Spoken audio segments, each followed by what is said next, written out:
laisse donc au nom de Jésus de nous conduire pendant ce moment. Que tout ce qui se fera soit la gloire du Dieu Tout-Puissant. Merci de nous instruire et surtout de mener ce combat jusqu'à ce que nous devenons vraiment tes disciples comme tu le veux et des adorateurs pour le Père. Amen.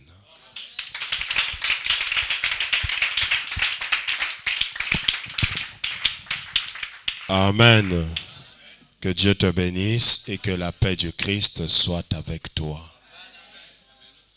Si tu l'as reçu, partage-la avec ton voisin.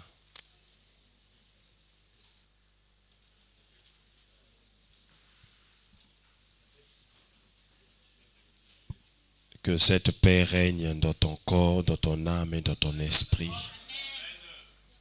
Alléluia. Alors sois la bienvenue dans le palais du grand roi. Ton amen est comme si tu n'es pas sûr de ce que je dis. Alléluia. Il est écrit que le 7e jour sera le jour du Seigneur. Donc si tu ne donnes pas un amen au jour du Seigneur, je ne sais pas quand est-ce que tu comptes le lui donner. Alléluia. C'est de ta dernière force que tu dis amen. Amen.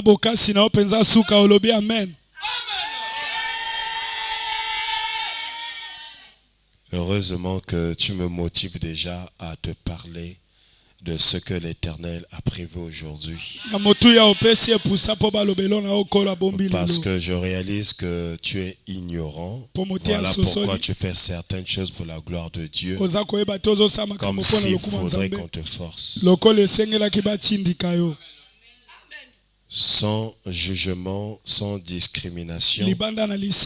Toute personne qu'on motive pour essayer de plaire à Dieu n'est pas encore un disciple.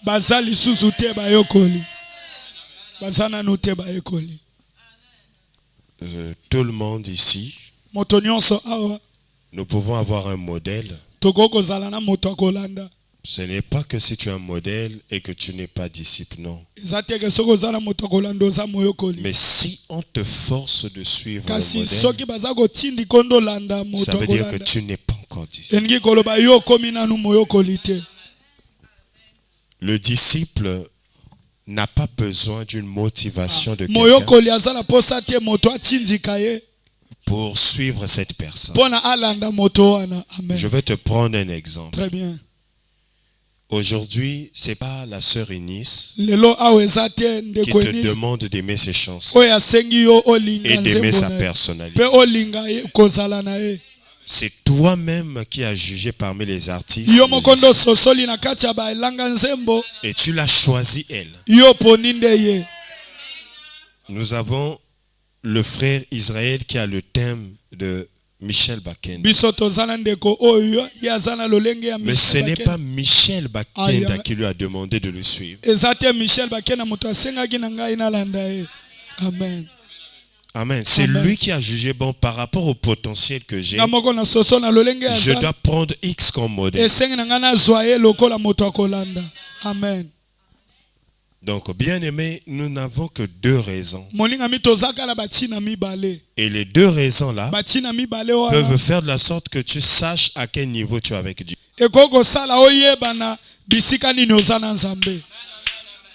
Ces 2 niveaux-là sont comme les 2 chandeliers sur l'alliance.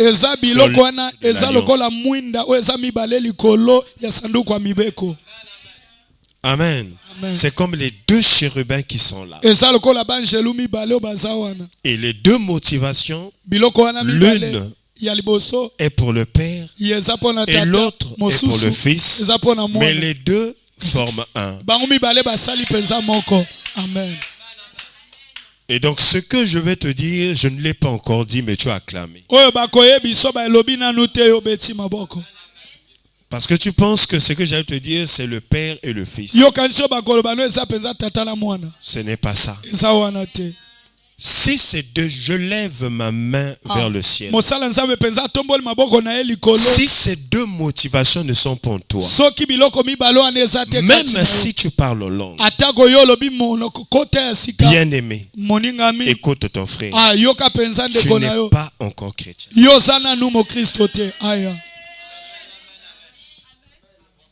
Je ne te parle pas de deux commandements, je te parle de deux principes, ça veut dire de deux motivations. La première motivation que tu ne dois jamais oublier, c'est que dans le compte de Dieu, tu dois devenir un adorateur. Amen. Dieu m'a dit, va juste parle. Très bien. Ne gère pas leurs émotions parce que beaucoup d'entre eux sont encore des païens. Quand tu vois entre des motivés, ceux qui n'ont pas connaissance, ils n'ont pas la sémence. Une femme qui a une grossesse, on ne la force pas de manger les choses aigres. Elle mange ça d'elle-même. Amen. Donc, la première volonté qui concerne le Père avec grand D, c'est poursuivre la motivation de devenir adorateur. Amen. La deuxième motivation majeure, parce qu'il y avait deux sur l'arche de l'alliance. Il y avait deux chérubins représentés. La deuxième motivation, c'est d'accepter de poursuivre la motivation de devenir disciple. On n'est pas disciple du Père, mais on est disciple du Fils. Pour le Père, nous sommes serviteurs. Voilà pourquoi nous devons être adorateurs. Mais pour le Fils, nous devons être des disciples. Alléluia.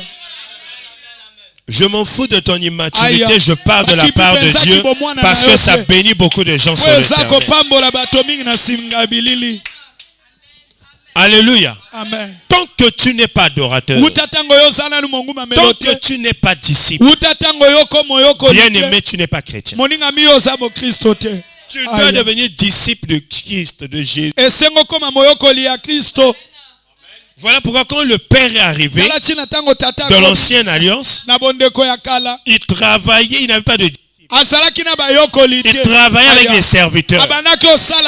Et ce sont les serviteurs qui travaillent avec des disciples. Et on ne les appelle même pas disciples, on les appelle toujours serviteurs.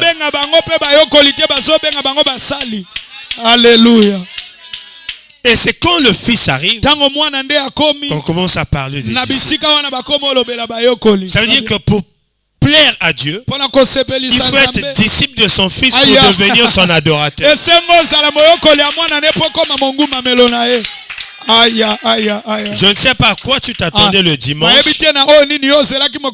mais pour le jour sanctifié du Seigneur, nous devons parler à l'honneur de Christ. Voilà pourquoi il dit nul ne peut venir au Père. Ça veut dire si le Père recherche des adorateurs, nul ne peut devenir adorateur s'il n'est pas encore mon disciple, s'il ne passe pas par moi. Alléluia. Alléluia. Amen. Et je prophétise pour cette église. Si seulement tu continues à ne pas lire la Bible, je prophétise en disant qu'en 2027, tu ne vas pas comprendre ma prédication. Je t'avais promis 2026, tu vois toi-même comment ça change. Et je viens encore, je vais sceller 2027. Tu n'es pas ami des Écritures, tu ne vas jamais comprendre. Ça veut dire qu'en 2027, il y aura d'autres fidèles qui vont se retrouver dans d'autres églises. Parce qu'ici, on ne motive pas la paresse. Jamais. Tu n'aimes pas la parole de Dieu. Je préfère que tu disparaisses de ma vue. Je te dis la vérité. Je ne dis pas qu'il y a ici comme église. Il y en a beaucoup. Tu pourras peut-être partir là-bas. Ce n'est pas un problème. Mais ceux qui doivent rester, de gré de force, tu dois aimer l'évangile. Amen. Déjà là, beaucoup de gens ne me comprennent pas. Je vous avais dit ça. En 2026, vous n'allez pas me comprendre. Parce que Dieu est en train de me tailler jusqu'à me donner mon profil exact. Et donc moi je te motive à m'accompagner dans ça pour que quand je parlerai que tu comprennes toujours, mais toi tu préfères autre chose que l'évangile. Les miracles passeront. Vous voyez comment je prie pour des gens qui sont guéris. Mais est-ce que je m'attarde sur ça? Parce que je sais faire la différence des choses éphémères et des choses éternelles. Voilà ces choses que je suis en train de dire. Si je le disais dans l'église de mon père, les gens devraient se lever et venir s'aimer. Parce que là-bas on les entraînait à aimer la parole. Alléluia. Mais ici je suis en train de t'entraîner, mais sauf que tu n'es pas motivé. Les arts martiaux sont la motivation, tu ne seras pas maître.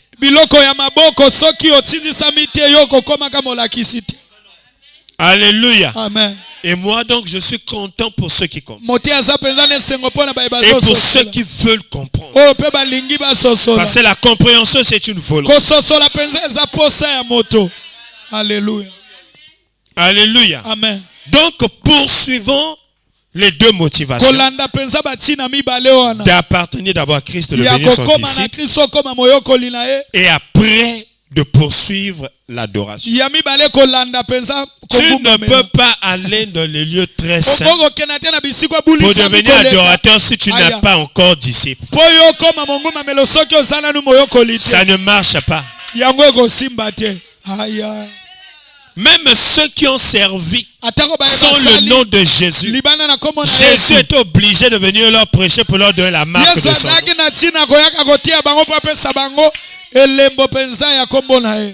Le jour où il est décédé, ces 3 jours on dit qu'il parle aux saints. Les saints d'autrefois ont retrouvé la vie par lui.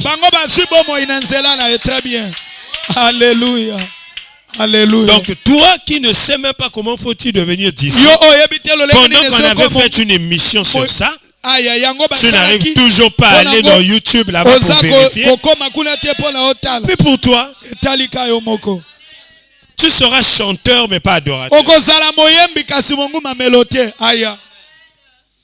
Amen. Amen. Les chanteurs utilisent la bouche pour chanter. Mais les adorateurs utilisent le cœur pour adorer. Très bien. Je ne sais pas vraiment si c'est toi qui as été sélectionné à comprendre le message. Mais nous sommes là pour ça. Le thème, c'est la bouche est un autel. C'est pas discutable, j'ai pas mis point d'interrogation. C'est-à-dire c'est comme ça pour moi, c'est comme ça. La bouche est un autel. Le sous-thème. Qui est donc son sacrificateur pour faire la valeur de cet autel? Point d'interrogation, c'est sur là où on peut discuter. Tu peux dire tout ce que tu veux. Passage biblique où nous allons d'abord commencer notre introduction. C'est Matthieu 12 à partir du verset 36. La régie, vous devez être prêt parce que je vais donner quelques versets qui vont justifier à peu près ce que je vais déduire ici. Amen. Et je pense que faut être crédule pour comprendre, pour ne pas comprendre de tels enseignements que Dieu te donne ici. Et je suis sûr et certain que même si je posais la question ici, personne n'en a entendu parler. Et c'est ce que les Écritures disent, des choses que l'oreille n'a point entendues. C'est ce que nous allons puiser. Et ton avis n'est pas important. C'est la révélation du Seigneur qui est importante. Alléluia. Amen. Donc si tu as retrouvé ça, tu te lèves. Soki ozwi otelemi.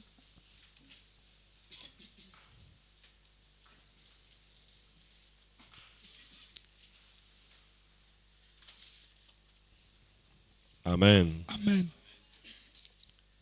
Et puis, il ne faut jamais confondre l'atmosphère du chaud Esengi koyeba kotia en bokeseni. termes de sang Na kati ya bo ya bo et l'atmosphère simbisami. du chaud en termes d'esprit. Ya molunge ya makelele pe na molunge ya molimo. Parce qu'il peut faire froid, Ekoko sala malili. mais aya. l'atmosphère Kasi de l'esprit est chaude. Kasi ya molimo penza ezala molunge. Aya. Parce que beaucoup de gens, quand ils arrivent, quand tu vois l'église est calme, ils se disent qu'il n'y a pas de chaud, il n'y a pas l'atmosphère. C'est comme si Dieu était un ambianceur.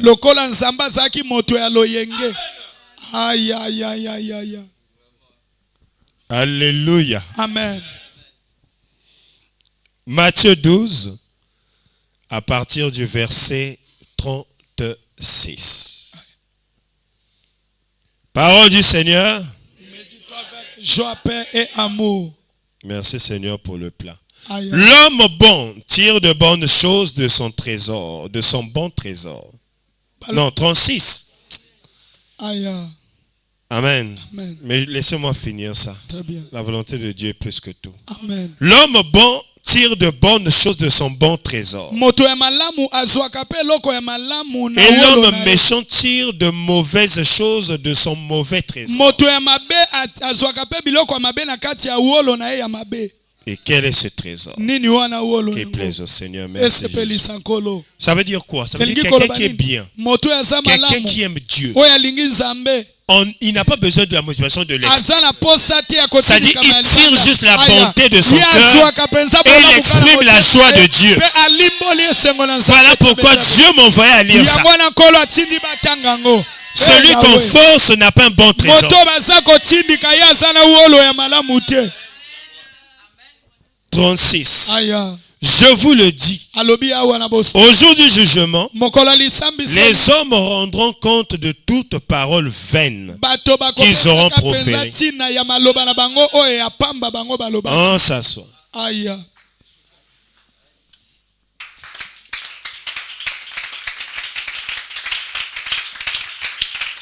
Ce que j'aime avec ce verset, c'est que Dieu, pour un jugement équitable, il utilise la bouche pour l'aider à faire son jugement bien. C'est-à-dire chacun doit dire ce qu'il a fait.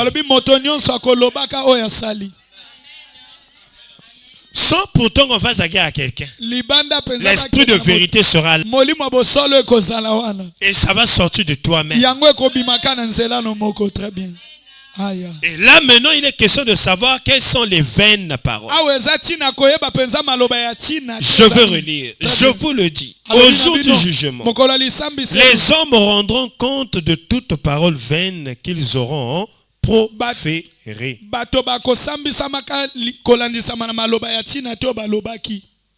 Mais bien aimé, si Jésus revenait aujourd'hui, il laisse d'abord la partie basse du sexe. Il te juge seulement à base de ce que tu dis. Qui ira au ciel?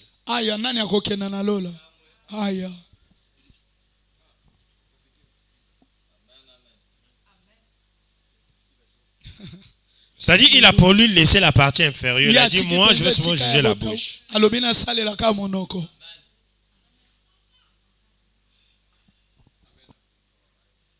Amen. Amen.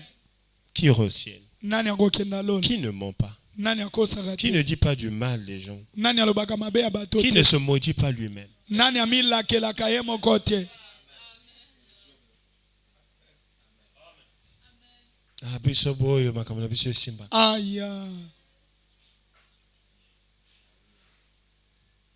Maintenant, qui ira au ciel? Lève ton petit doigt. Qu'est-ce qui sort de ta bouche? Que fais-tu avec toute facilité? Je reviendrai sur mes questions. Je ne veux pas te faire peur. Je veux juste t'interpeller. Alléluia. Alléluia. Amen. Et ici, on dit encore, Ah, balobi. au verset 37, car par tes paroles, Balobi na nzela maloba na yo. tu seras justifié. Yo okokotelama. Et par tes paroles, tu seras Nzela maloba na yo okokangama. Donc, juste la parole que tu sors Balobi ka liloba oyo peut faire que tu sois condamné. Ekoko sala yo kangama. Alléluia. Et ça peut aussi faire que tu sois justifié. Ekoko sala pe yo Le tout bakotela yo. dépend de la balance. Qu'est-ce qui pèse le plus, ce qui sort de toi. Yango esengende na oyo zoloba nini ezana kilo na kacha oyo bimaka na yo. Amen. Amen. D'accord. Ah. Donc, comme tu n'es pas motivé, Lokola yo tindi mais samite. moi, je vais parler quand même de l'autel. Pas parce que toi, tu es motivé d'écouter, mais parce que Dieu m'a envoyé pour dire ça. Et Dieu m'avait rassuré que même dans le vent, il y a des gens qui m'écoutent. Des messagers sont dedans là. Et ils veulent écouter ce que leur petit Seigneur va dire. Parce que le grand Seigneur, c'est Jésus. Sa miniature, c'est moi. Je n'ai pas besoin de ton avis, j'ai dit. Alléluia. Amen. Alors, de quoi est composé l'autel? Écrivez-moi ça et balancez ça sur l'écran. De quoi est composé l'autel? Pas hôtel chambre, mais hôtel. Etumbelo ya ndako te kasi etumbelo ya makambo nzambe. Amen. Amen. Après on a une chambre coussin tout bête.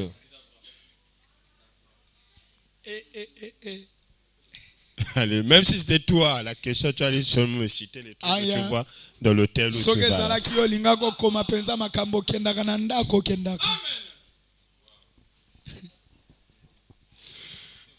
Alléluia. Amen. Donc, mais toi, si avant même, parfois ils réfléchissent, qu'est-ce que c'est? Tu as dit d'abord, l'autel est constitué de quoi?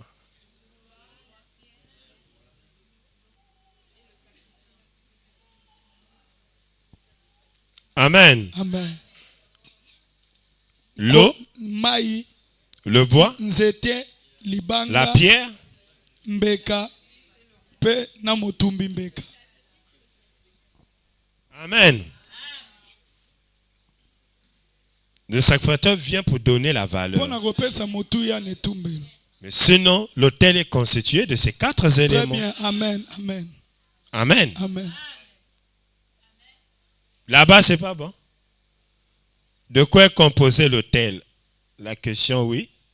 Donnez-nous la réponse. Amen. Amen. Écrivez l'eau, parce qu'il y a des gens qui suivent en ligne. Amen. L'eau, la pierre, le bois et le sacrifice. Amen.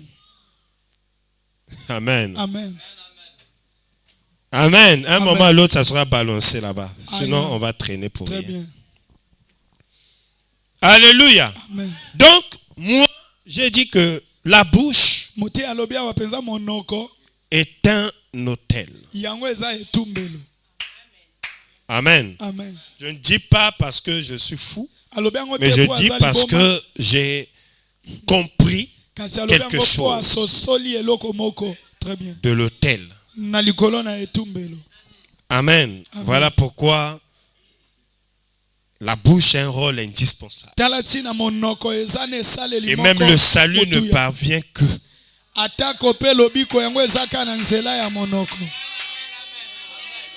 On ne peut pas sauver sans autel. Pour sauver, il faut l'autel. Pour détruire aussi, il faut l'autel. Donc c'est le principe de la vie et de la mort. Alléluia. Amen. On va aller d'abord on va prendre la chose la plus facile. Comme on a dit, la bouche est un autel. Il faudrait qu'on réalise, est-ce que vraiment c'est un autel?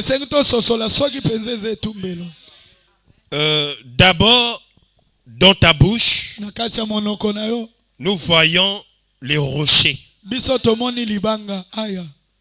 Qui sont des choses qui sont dures dans ta bouche là. Qu'on représente comme une pierre. Aïe. Et ça te permet de broyer les os. Donc côté pierre, mettez déjà les dents.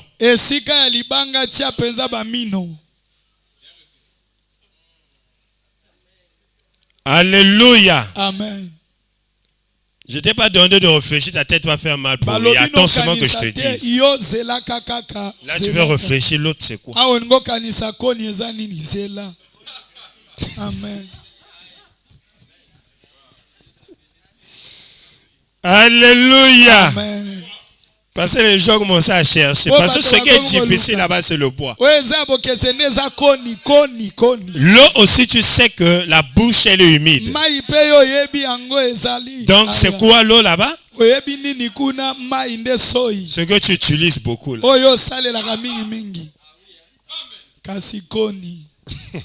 Alléluia. Amen. Amen. Et le sacrifice, c'est tout ce qui est déposé sur l'autel. Ça veut dire que tout ce qui rentre, c'est ce que Dieu a dit, c'est pas, ça saoule pas. Tout ce qui rentre, ça fait ça. Parce que le sacrifice, c'est quelque chose qu'on doit prendre et qu'on doit venir brûler sur l'autel. Alléluia. Amen. Donc, c'est le sacrifice. Voilà pourquoi Dieu, parfois, au lieu que tu viennes lui mettre des choses bizarres, parfois quand il veut brûler sur l'autel, il te demande d'être en jeu pour qu'il mette sa parole dessus. Amen. C'est considéré comme un aliment. Très bien. Même si tu n'es pas chrétien, je m'en fous, je te parle. Tu as commis l'erreur de rentrer ici. Tu seras chrétien que tu le veux pas. Et qu'est-ce qui est le bois? Jacques 3, 5 à 6. Jacques 3, 5 à 6. Il nous manque le bois, non? Et le sacrificateur, non? D'accord. Jacques 3, 5 à 6. Trouvez rapidement. Ah, technique, vraiment. Trouvez rapidement. Je ne veux pas traîner ici avec des gens qui n'aiment pas le Seigneur. Je dois sortir du milieu d'eux. Les gens qui prêchent l'évangile qui n'ont jamais écouté, tu regardes comme s'ils étaient déjà en enfer.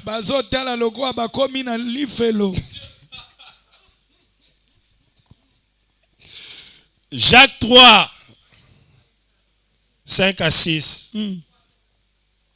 Regarde, celui qui a trouvé doit dire. Oui. La langue est un petit membre.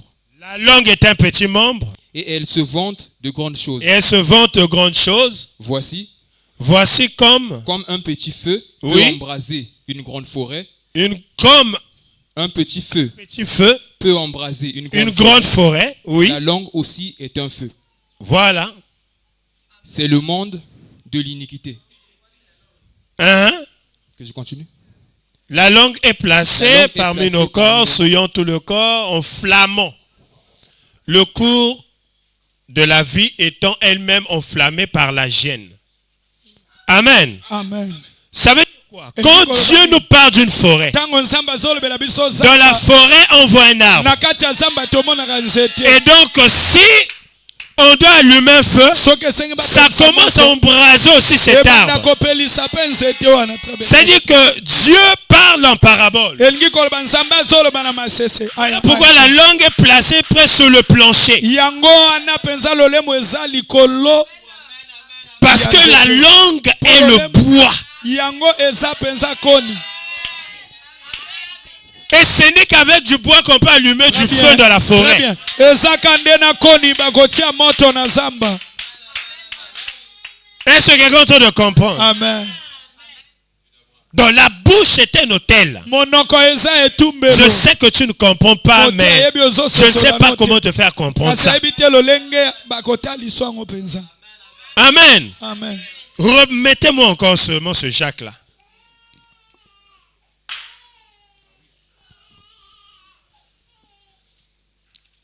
3:5 d'abord. Ils vont voir comment Dieu peut relier la langue avec une forêt. Dans la forêt, il y a quoi? De même, la langue est un petit membre. Parce que le bois est petit par rapport à l'espace qu'on appelle la forêt. Et elle se vante de grandes choses. Amen. Pourquoi? Parce qu'au travers d'un arbre, on peut avoir beaucoup de branches, on peut avoir beaucoup de fruits, on peut avoir beaucoup de choses. Même la guérison parfois, pratique traditionnelle. Là-bas, au travers, on peut avoir beaucoup de choses. Elle se vend de grandes choses. Voici comme un petit feu peut embraser une grande forêt. Donc, tel que, quand tu vois le Seigneur prendre une parabole, ça veut dire que cette parabole-là a la valeur de ce qu'il est en train de dire. Est-ce que tu comprends? Amen. Donc, on nous parle d'une forêt ici et d'un feu. La langue aussi est un feu. La langue aussi est un feu. Amen. Parce que si je veux dire que je veux préparer, par exemple, le riz, si je n'ai que le bois, je dirais, Motongo elinge kufa. Je ne vais pas dire le bois ils ont kufa. Je vais dire Motongo ils ont kufa. Qui est avec moi ici? Alléluia, alléluia. Aïe, aïe, aïe. Amen. Donc, on ne va pas citer l'élément qui est en train d'allumer le feu, mais on va citer le feu qui est sur l'élément.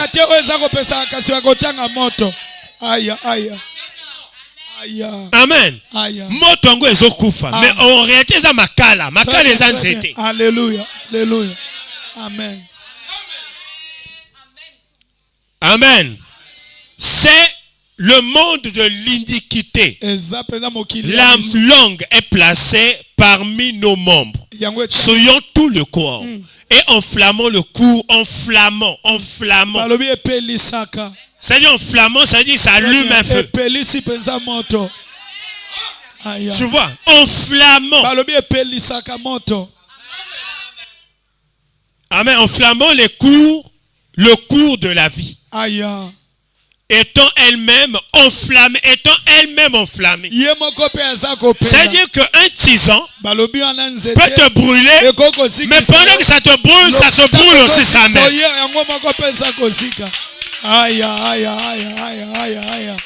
Alléluia. Qui a compris ça? Voilà. Dans un tison de feu, ça te brûle. Si je te mets, ça te brûle, mais ça oublie que ça même aussi, ça se brûle. Donc, si ça va te brûler, c'est parce que ça se brûle ça même.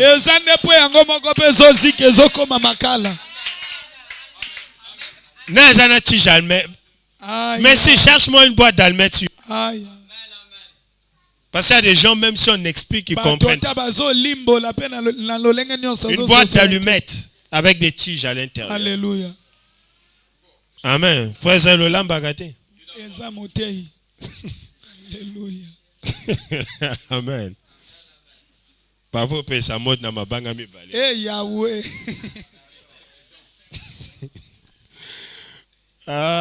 Donc, même la pierre enferme le feu. C'est l'autel. Aïe. Amen. Alléluia. Alléluia. Frère, démonstration de la puissance. On va expliquer dans le Alléluia. Donc, c'est ce que je dis comme le tison. Très bien. Amen. Amen. Allume, mon frère. Tu vois, si je touche là, je me brûle. Mais ça se brûle aussi.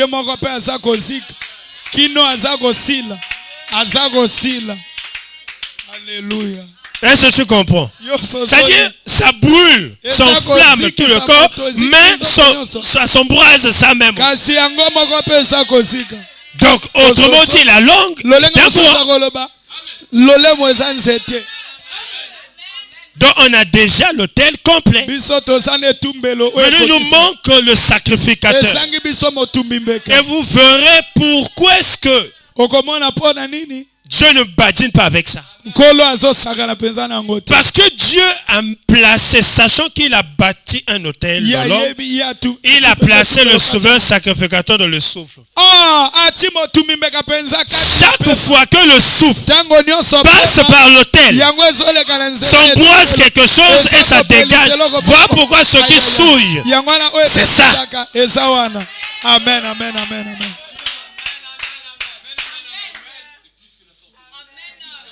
Le souffle qui est en toi Pema oyo eza kati na yo. passe en parlant là. Voilà pourquoi ceux qui souillent, ce n'est pas ceux qui Yango rentrent. wana balobi ezobebisaka. Mais c'est ceux qui sortent parce qu'ils sont en complicité avec le sacrificateur. Aya yango nde eza wana na motumimbeka na lisolo. Amen. Avec le Na sacrificateur. motumimbeka.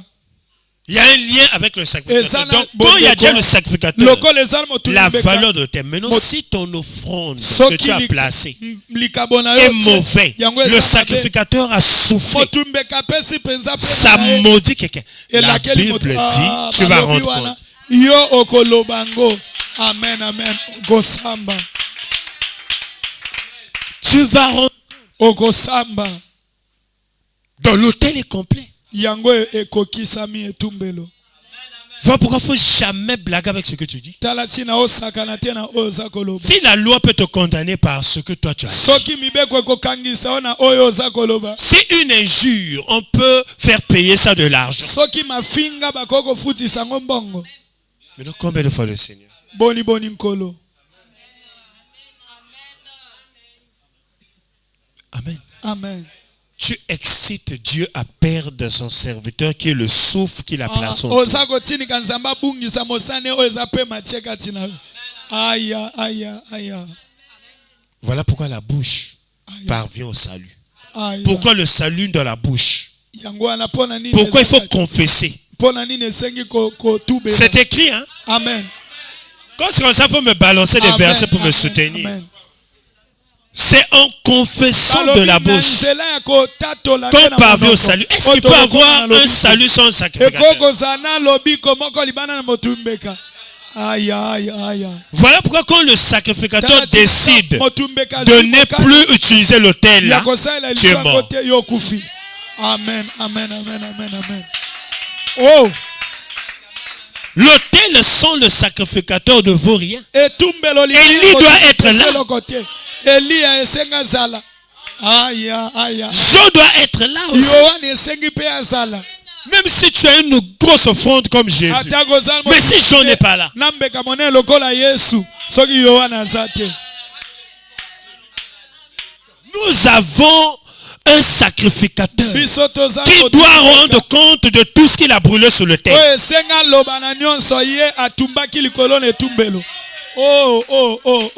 Alléluia. Donc il faut faire très attention, car c'est en croyant du cœur qu'on parvient à la justice. Tu vois, le cœur c'est juste pour la justice. Et c'est en confessant de la bouche.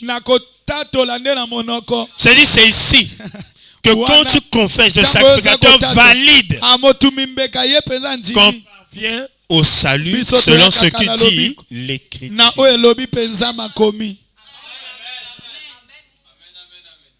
Voilà pourquoi toi tu m'en as pété. Et tu penses que ça pas. Non. Vous savez pourquoi Jésus est la vérité? Parce qu'il sait que l'autel que lui il a bâti est censé dire que des choses qui sont justes. Maintenant, dès que toi tu es le mensonge, il dit que même l'autel là ne lui appartient plus. Tu es fils du diable. C'est ça, c'est ça. Alléluia. Ça aussi vous ne connaissez pas. Cherchez papa, mettez là-bas vraiment. Pardon, aidez-moi. Je suis en face des païens, comprenez mes émotions, aidez-moi. Alléluia. Ne vous fatiguez pas la régie. Balancez, je suis en face des païens, ne croyez pas que ce sont des chrétiens. Il faut toujours justifier ce que je dis. Parce que si c'était chrétien, la main qui devait sortir devait appuyer l'évangile.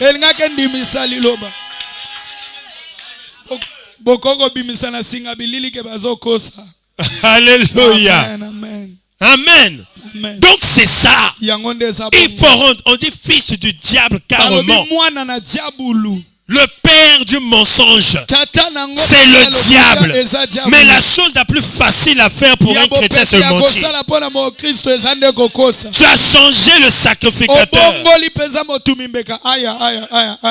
Tu as monté balle sur l'autel de Dieu. Et le mensonge, c'est un matin, midi, soir au téléphone, au message, appelle tout en face, dans l'église, chez papa, chez maman, chez Yaya, chez le copain, chez la copine, chez les amis de classe, chez le directeur, chez partout. Et puis c'est toi qui veux des miracles.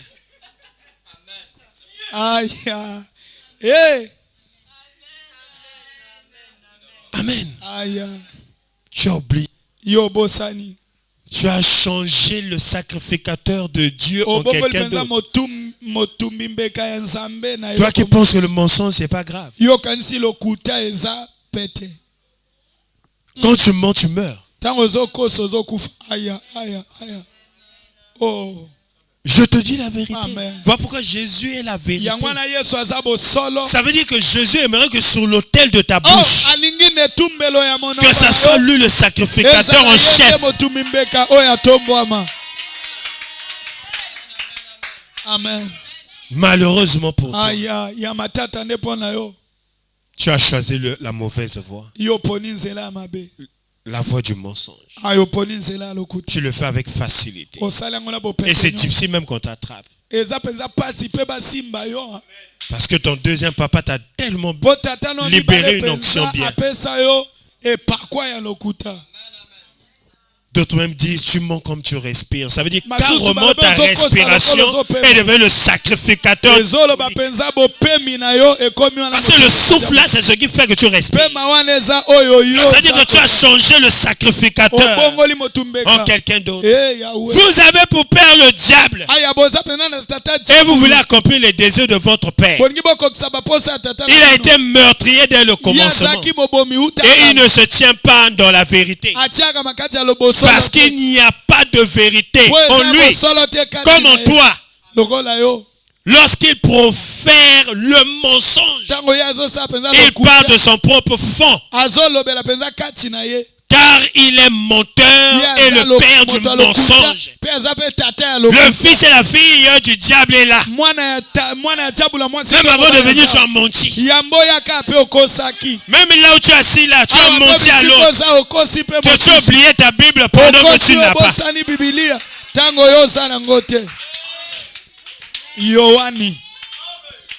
Alléluia. Amen. Nous sommes en train de rire. Un jour, vous allez vous souvenir de ce prédicateur.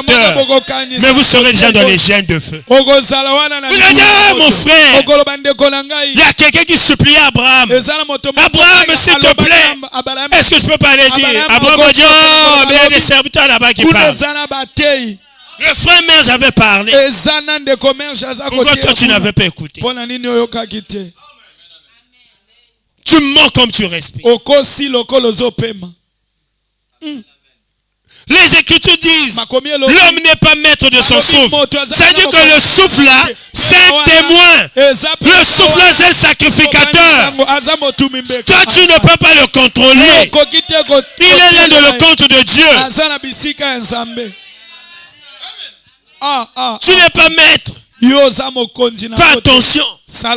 On dit qu'il faut jeûner pour brûler la parole de Dieu sur l'autel. Toi, tu fais rentrer le foufou. Et le sacrificateur, quand il vient, il souffre. Après que tu aies mangé, l'homme ça va. Oh, Natondi. Hein? Otondi. Ah, Jésus. Otondi, hein? Toi, tu as ça à l'équipe.